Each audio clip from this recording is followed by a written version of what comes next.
You're listening to the Cyberwire Network, powered by N2K.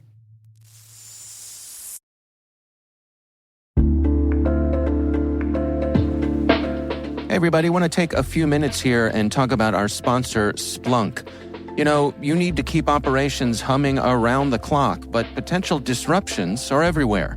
Splunk helps you predict problems and find and fix issues fast, so you can reduce risk and ditch downtime. The world's largest enterprises rely on Splunk's unified security and observability platform to become more efficient, resilient, and innovative. With Splunk, you can react quickly, evolve faster, and be ready for anything. Stay ahead of disruptions. Learn more at splunk.com/resilience.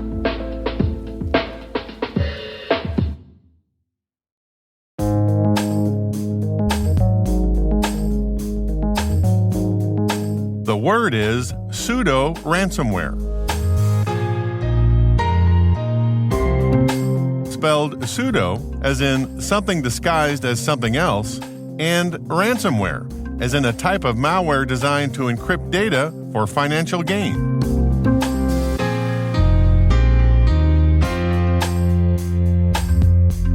Definition: malware in the guise of ransomware that destroys data rather than encrypts.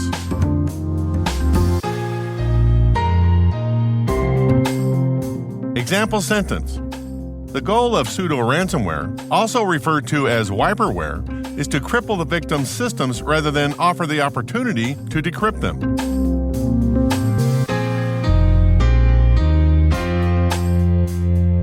Origin and context. Typical ransomware crews, cybercriminals, encrypt their victims' data and demand a ransom payment in exchange for the decryption key. But there isn't a lot of incentive on the criminal end to put much care and attention into the recovery part of the exchange. A study by Proven Data in 2020 found that in April of that year, criminals that received payment delivered the decryption keys 89% of the time.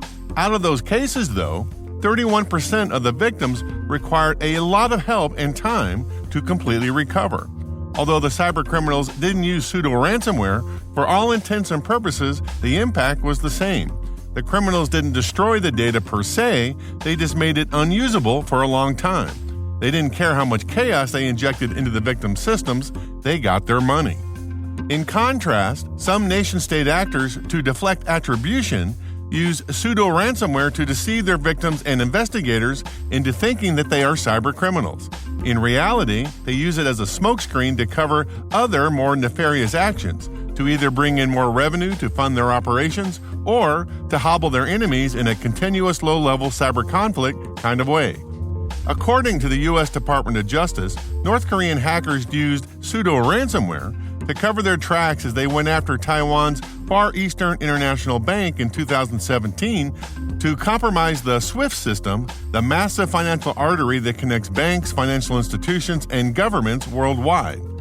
From Sandworm, Andy Greenberg's Cybersecurity Canon Hall of Fame book about the Russian cyber attacks in Ukraine from 2014 to 2017, the Russian GRU, or Main Intelligence Directorate, modified the ransomware called Petya, originally created by the North Koreans, into a pseudo-ransomware eventually named NotPetya.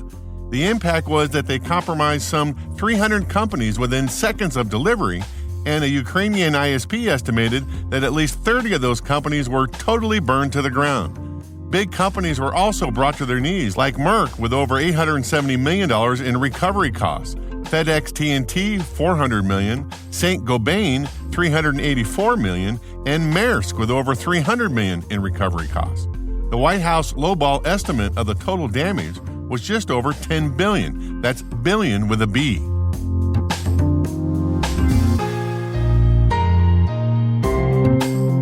Nerd reference. In the 2008 movie The Dark Knight, directed by Christopher Nolan, Bruce Wayne, played by Christian Bale, has a discussion with his butler Alfred, played by Michael Caine, about the nature of some chaotic men who are not motivated by the traditional things that typical criminals desire, like running a business, even if it's criminal.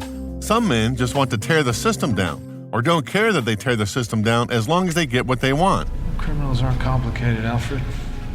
We just need to figure out what he's after. With respect, Master Wayne, perhaps this is a man you don't fully understand either.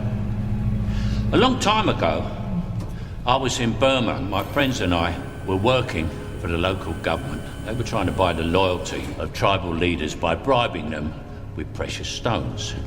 But their caravans were being raided in a forest north of Rangoon by a bandit. So we went looking for the stones.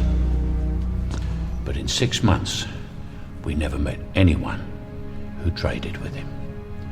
One day, I saw a child playing with a ruby the size of a tangerine. The bandit had been throwing them away.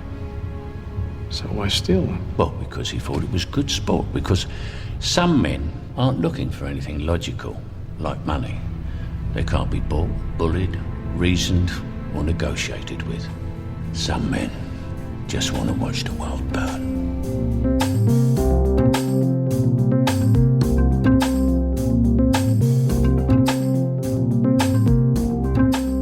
Word Notes is written by Tim Nodar, executive produced by Peter Kilpie, and edited by John Petrick and me, Rick Howard.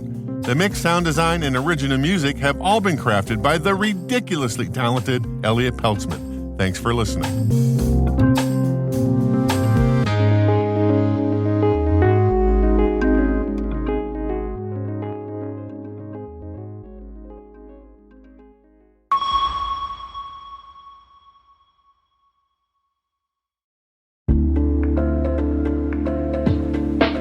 Hey everybody, want to take a few minutes here and talk about our sponsor, Splunk. You know, you need to keep operations humming around the clock, but potential disruptions are everywhere. Splunk helps you predict problems and find and fix issues fast, so you can reduce risk and ditch downtime. The world's largest enterprises rely on Splunk's unified security and observability platform to become more efficient, resilient, and innovative. With Splunk, you can react quickly, evolve faster, and be ready for anything. Stay ahead of disruptions. Learn more at splunk.com/resilience.